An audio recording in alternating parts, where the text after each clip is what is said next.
Պատմական այցի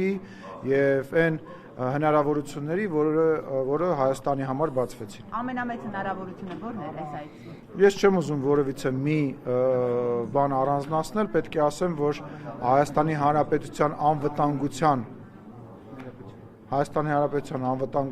մակարդակի ընդհանուր բարձրացումը եւ այն օրակարգի, որը որ մենք ի կատար ենք ածում, այսինքն խաղաղության, որը որ մի տարվա, երկու տարվա չի, այլ տասնամյակների, եթե ոչ հարյուրամյակների։ Շոշափելի արդյունքներ կան գերիների հարցի հետ կապված, ինչ համաձայնություն է ձեռք բերվել։ Փայլակ ջան, դուք տեսնում եք, որ հաճախ դուք ինձ այդ հարցը տալիս եք, մենք ասում ենք, որ մենք հրապարակային դրա մասին չենք խոսում եւ գործը արվում է, դա ասածից հետո ինչ որ քանակությամբ մարդիկ վերադառնում են Հայաստանի Հանրապետություն, որևիցե բան այդ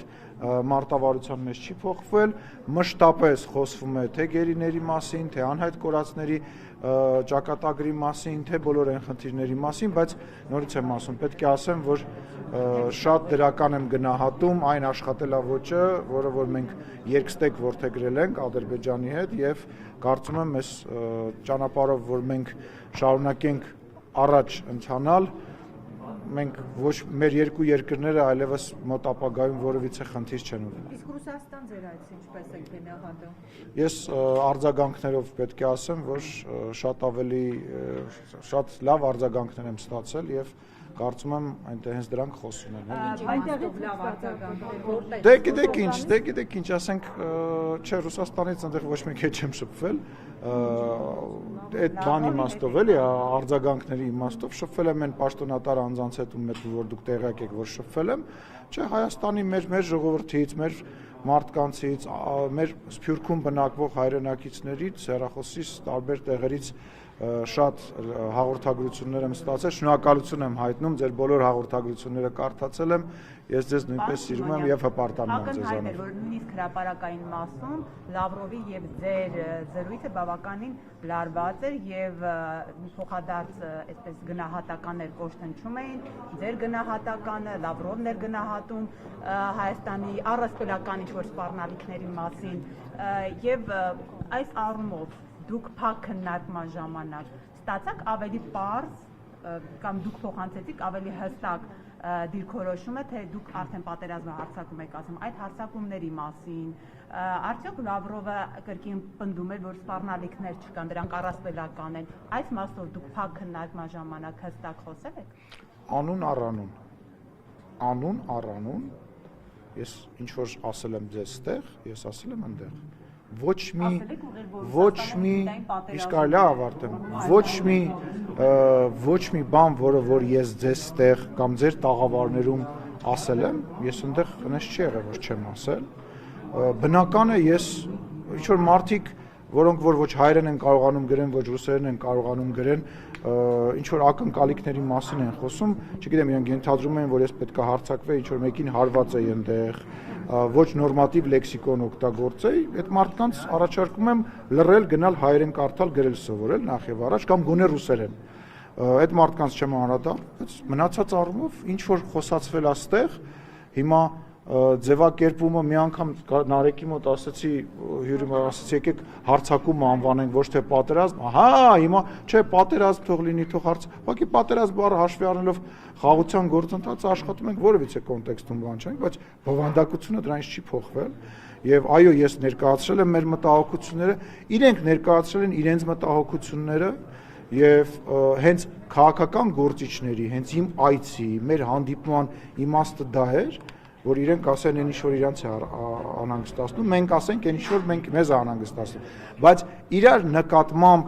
իրար, այսպես ասած, հարցադրում անելուց բացի, մենք ունեցել ենք նաև շատ կարևոր քննարկումներ, առաջարկներ, գործնական քննարկումներ, սկսած տարբեր ներդրումների հետ կապված Հայաստանի Հանրապետության տարածքում, վերջացրած, չգիտեմ, Ռուսաստանում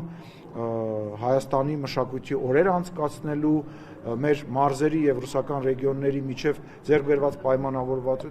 ժամ ու կես թե ժամ 40 րոպե մենք իրար հետ զրուցել ենք եւ կներեք ինչ որ բաներ դե բարձր չեմ կարող հայտարարության մասին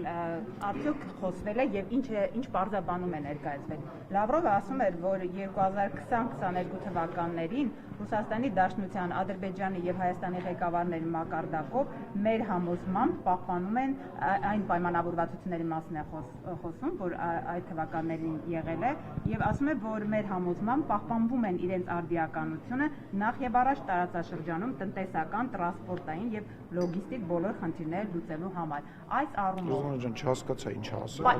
Երրորդ համաձայնությունը, ինչ որ մի նախադասություն ակնարկ երակողմի հետ կապված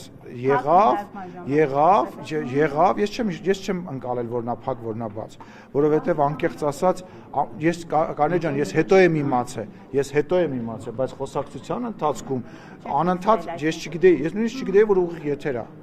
Պարզվեց ուղիղ եթերը ես հետո եմ իմացել, որովհետև ես ոչ մի խնդիր չունեմ լրագրողների հետ շփման եւ ուղիղ եթերում խոսելու։ Ես հետագայում եմ իմացել, ինչ որ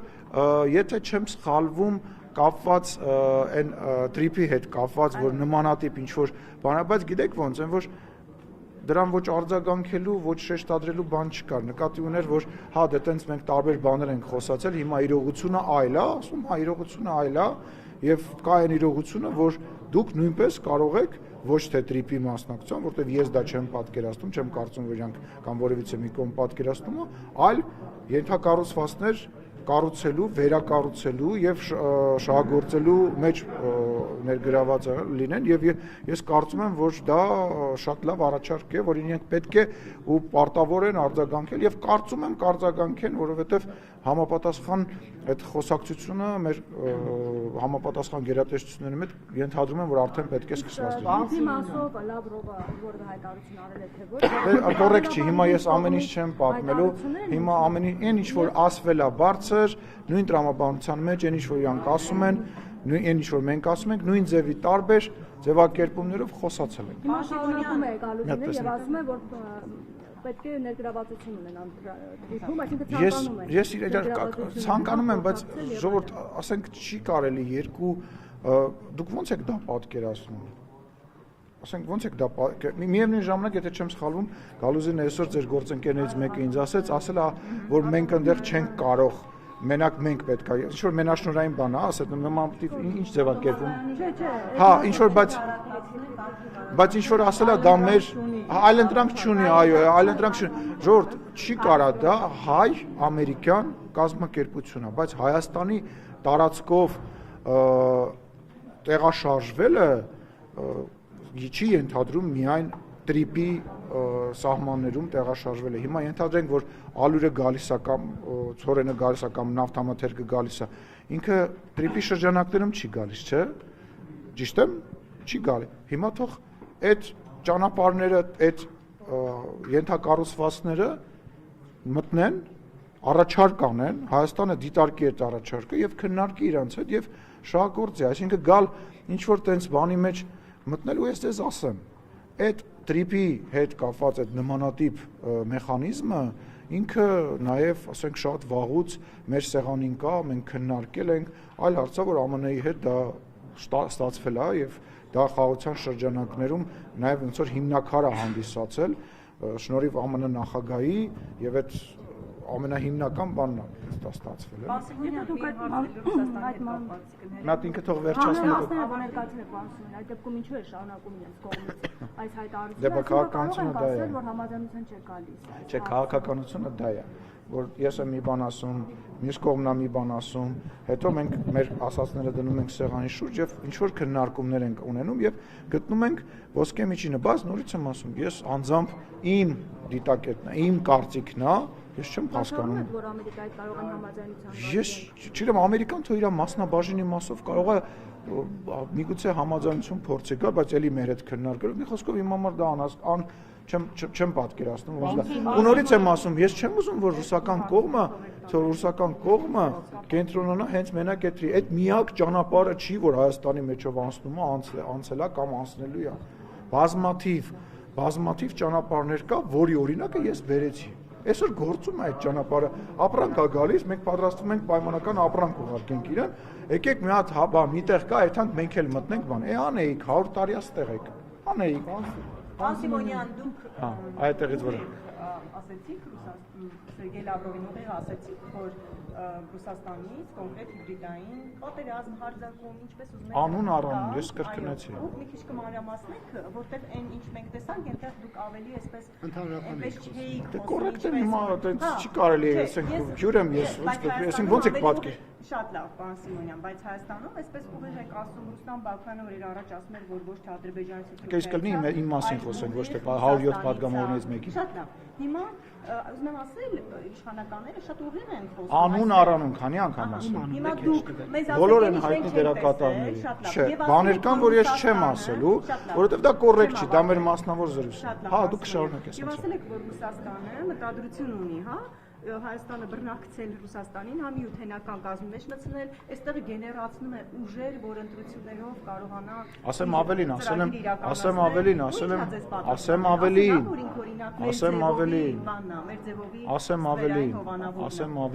ասել եմ, որ SVO անցկացնելու մասին են խոսում Հայաստանի տարածքում։ Իհարկե SVO, սպეციальная военная операция։ Բառացի ամեն ինչ ասել եմ։ Հիմա չգիտեմ, որևիցե կոնկրետ ձևակերպում, որը որ դուք ուզում եք, ես ասել եմ թե չեմ ասել, բայց ինչ որ ես տեղ ասել եմ, ես ասել եմ։ Որ այն ինչ որ իրանք մշտապես արձագանքում են, որ նման բան չկա, դրանք անհատներ են։ Ես ասել եմ, որ նաև падգամավորներից կողմից է նման բան հնչել, նման բան դիրքորոշում հնչել, բայց դա կարևոր չի հիմա նախընտրական բան։ Մի խոսքով նման այն ինչ որ ստեղ եմ ասել եմ ընդեղ, այն ինչ որ իրանք են ասել, երբ որ ես ստեղ ասել եմ, իրանք ինձ ընդեղ կրկնել են։ Պարոն Սիմոնյան, իսկ մի րոպե, վերջ ասեցի։ Ինչ են կրկնել, որ հավաքություն, դե ասեցի հիմա։ ուժի հետ կապ չունեն։ Ասեցի։ Համոզիչ եք դա, հավատացիք։ Հիմա գիտեք ինչ, քաղաքականության մեջ հավատի վրա հենվելը մի քիչ սխալ է, հա։ Պետք է նայես գործողությունների վրա։ Կտեսնենք, ես ձեզ ասեմ, որ իրանք ինձ մեզ վստահեցրեցին, որ իրենք որևիցե ձևով, որևիցե շահագրգռվածություն չունեն, մեր արտաքին, ներքին քաղաքականության հետ կապված իհարկե իրենց ինչ-որ բաներ մտահոգում է, ինչ-որ բաներ մտահոգում է, որ իրանք հայտնեցին, մեզ ինչ-որ բաներ մտահոգում է, նույնիսկ ինչ-որ պա մեզ հաջողություն մաղթեցին գալիք ընտրություններին իշխող խմբակցությանը, այո, աջակցեցին, եթե տենց եք ուզում բան անել։ Այսինքն այդ խոսակցությունից հետո ազատությունից երկուսով եք, հա, բանանում։ Այդ խոսակցությունից հետո հայտարարությունները, որ Ռուսաստանից համակարգված հիբրիդային հարձակումներ են իրականացնում Հայաստանի դեպի իշխանության մտահոգությունները եւ հայտարարությունները կդադարեն։ Եթե այդ հարձակումների օրինակները շարունակվեն, համակարգված, որ դա Լսի, ես նորից եմ ասում, դե գիտես ինչ, օրինակ մի բան ասեմ, թող պատասխանեմ հարցին։ Հասարակ օրինակ, իմ հանդիպումները պետական պաշտոնյաների հետ Ռուսաստանում եւ իմ շփումը եւ արձագանքը, որը ես տեսա իրանց լրատվական դաշտում, կատեգորիկ հակառակ։ Մեզ մոտ է սինխրոն չէ, պարոն Սիմոնյան։ Չէ, հարցը սինխրոն չի, բայց մի համեմատեք նախ մեր աշխատանքը ու իրանց աշխատանքը։ Ես ձեզ չեմ համեմատում, որովհետեւ Շորոկ ջան, կլինի ես խոսեմ, թույլ կտաս խոսեմ, մի ընդհատիր ինձ։ Այն ինչ որ իրանք խոսում են ինձ հետ եւ այն ինչ որ ես լրագրողների հետ շփում ունեցա, հետո նայեցի իրանց ռեպորտաժները եւ այլն, դրանք կատեգորիկ տարբեր բաներ են։ Մեր մոտ, այո, դուք ասում ես այսքան մարդականգնած 90% ընդդիմադիր լրագրողներ են եւ դա բան, բայց այնտեղ պետական լրատվամիջոցները, այդ եմ ասում, չէ, ստեղ դուք պետական եք շողիկ։ Չէ, պետականում եւ տարբեր բովանդակ։ Լսի, պետականը դաշտի 10%-ն է։ Այնտեղ ո՞րն է այն լրատվամիջոցը, որը դու կհամեմատես Ազատության ռադիոկայանի հետ, Ֆակտորի հետ, չգիտեմ, Տրիբունի հետ, ո՞րն է այդ լրատվամիջոցը։ Դու գիտես ինչի, որովհետեւ դու ինձ ընդհատում ես, իմ միտքն է կորում, քո միտքն է կորում ու մենք դառնում ենք ինչ-որ խոսակցություն։ Ինչա՞։ Ասում ոչ ժողովրդավար եք համարում Ռուսաստանում։ Նա ջան, ոչ կոռեկտ հարցերի չեմ պատասխանում։ Դա կոռեկտ հարց չի։ Դա կոռեկտ հարց չի։ Ասում եմ կառավարական լրատվամիջոցներն էին հարցնում եւ կառավարական լրատվամիջոցները հայտարարություն էին անում եւ մեկնաբանություն էին անում։ Ես չգիտեմ նրանց ընդդիմադիր լրատվամիջոց կա, չկա, ինչ հայտարարություն արել, բայց հիմա դուք ինձ հարց եք տալի, որ ես շո գնահատական տամ, չեմ պատրաստ։ Պարոն Սիմոնյան, վեհեցի այցի հետ կապված այդ 9 միլիարդ դոլարի ներդրումը, որ 5 միլիարդ ասացին առաջին փուլով է, 4-ը երկրորդ փուլով է լինելու, բայց հիմա ասում են թարգմանչական սխալ է եղել, Ամերիկան չի պատրաստվում այստեղ տարածում են Վենսի ուղիղ խոսքը, որտեղ բոլոր այն դեպքերում, երբ որ խոսքը գնում է մեր երկրի անվտանգության հետ կապված հարցերում, լինի դա մեծ ներդրում, աշխարհաքաղաքական գործընթաց, Աստված մի արասցե ինչ-որ գործողություն, որը զինվորական գործողություն է, հիմնվեք պետական մի հիմնվեք մասնավորի, այլ պետական լրատվամիջոցների եւ պետական հայտարարությունների հիման վրա։ Մնացածը հեքիաթներ են։ Երեք ստացիան ասվում էր, վարչապետն է նաև ասել էր, որ ատոմակայանի հարցով դեռ որոշում հստակ չկա, պետք է դա շարունակել ուսումնասիրել տեսակետներ եւ այլն, բայց երեք կարծես թե ԱՄՆ փոխնախագահը ասաց, որ մոդուլային ատոմակայանների հարցով գործակցությունը շարունակելու պայմանավորվածություն կա։ Սա արդեն ընտրություն չէ։ Շողիկ ջան, կրկին ոչ կոռեկտ եմ համարում խոսել մի բանից, որի ժամանակ ես ներկա չեմ եղել, վարչապետը վաղը չեմ հիշորը այստեղ հարցի պատասխանի է լինելու, եթե ընդդիմադիր գործիչները այդ հարցը կտան, թող տան վարչապետը արձագանքի, դուք հարցրեք, ես ճիշտ չեմ համարում խոսել գործադիրի, դա գործադիրի գործառույթն է եւ ես չեմ կարող խոսել մի բանից, որի քննարկման առնվազն չեմ մասնակցել։ Քաղաքական մի հարց նաեւ ջոին դիվերսիվայ չէ Ռոսատոմի։ Հա, հանդիպել եմ։ Բայց շողիկին վերջացնեմ։ Նաև երեք հայտարարեց ընտրություններին անդրադարձավ Հայաստանում եւ սա ես ուզում եմ ուղիղ մեջ բերել պարոն Սիմոնյան ասաց, որ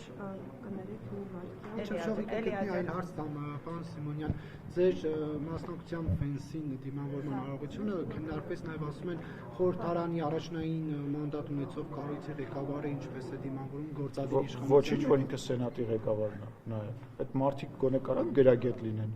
Հիմա էլ գնում եմ ճանապարհում։ ԱՄՆ փոխնախագահը նաև սենատի ղեկավարն է։ Այսինքն ես սենատի ղեկավարով պետք է սենատի ղեկավարին դիմավորի։ Մենք սենատ չունենք։ Մեր պարլամենտն, այսինքն Մատվիենկոն Ռուսաստանի սենատի ղեկավարն է, Վենսը միևնույն ժամանակ հանդիսանում է սենատի ղեկավար, այսինքն անգրագետ մարդկանց Ավինյանն էր այնտեղ քաղաքապետի ներկայությունը, որով նաև կրթության, գիտության նախարարներ, ինչպես նաև արտաքին գործերի փոխնախարարներ, բայց նա Երևանի քաղաքապետ։ Բայց Երևան է գալիս որպես ողջունող մարդ, այսինքն ուզում հասկանում ես սաղ, այս 9 միլիարդի, չգիտեմ, անօթաչո թռչող սարքերի, խաղաղության, ստեղ դրա կարևոր էր Ավինյանը, Ալենը ճիշտ արեցին, ավելի, ասենք, լուրջ եք համարում սա։ Ես պարոն Փաշինյանը չեմ։ Որովհետև Փաշինյանն ու Վենսը համաձայնություն են ձեռք բերել, որ կաթողիկոսի հետ չհանդիպի Վենսը, այս մասին ինչ կասեք, հանդիպում լինելու է, այնուամենայնիվ վեհապարներ։ Ես չեմ կարծում, որ նման խոսակցություն է ընդհանրապես տեղ գտել, վստահ եմ, որ տենց խոսակցություն չի եղել եւ ես գիտեմ, որ մի քանի ժամից պետք է գնամ օդանավական իրեն ճանապարհը։ Բայց արարողակարգի մաս չէ, վեհապարը հետ հանդիպելը։ Նման չէ, ով է, ինչի մենք կրոնապետություն ենք։ Մի հատ անջատեք ձեր մեջ այդ կրոնապետություն գաղափարը։ Մենք կրոնապետություն։ Ուրեմն չի եղել նախկինում ազգային ժողովի նախագահ այսքան բան չէր, հասանելի չէր ձեզ։ Էլ ինչ նախկինից օրինակ պետական արարողակարգով էր դա նախատեսված։ Հարգելիներս, խնդրում եմ, էլի, խնդրում եմ։ Նախկինից եկեք չխոսանք։ Հետո էլ կասեք մտնում եք նախկինների մեջ, բերեմ նախկինից այսպես մեծ ցուցակ։ Գայնե ջան, դու ինչով ես հիմա զբաղված։ Քեզ թվում է դու կարող ես գնալ բաժակով, տեն սուրճ խմելով, հերվից մի բան գորես, ջուր խմելով, բղավես, ես քեզ տեղից գամ, այդ քո հետաքրությունը սպասարկեմ։ Հարգալից եղիր, որ ես քո նկատմամբ հարգալից լինեմ։ Ոչ, փագեցինք խոսակցությունը, խնդրեմ։ Չէ, խնդրում եմ մի արձագանքի։ Գործընկերներիդ մոտեցի ականջներին կամած ասա։ Պարոն Սիմոնյան, նաև այդ ձևը աշխատել ուզում եմ հասկանալ։ Ավարտվեց ասուլիս։ Ավարտվեց։ Չի կարելի։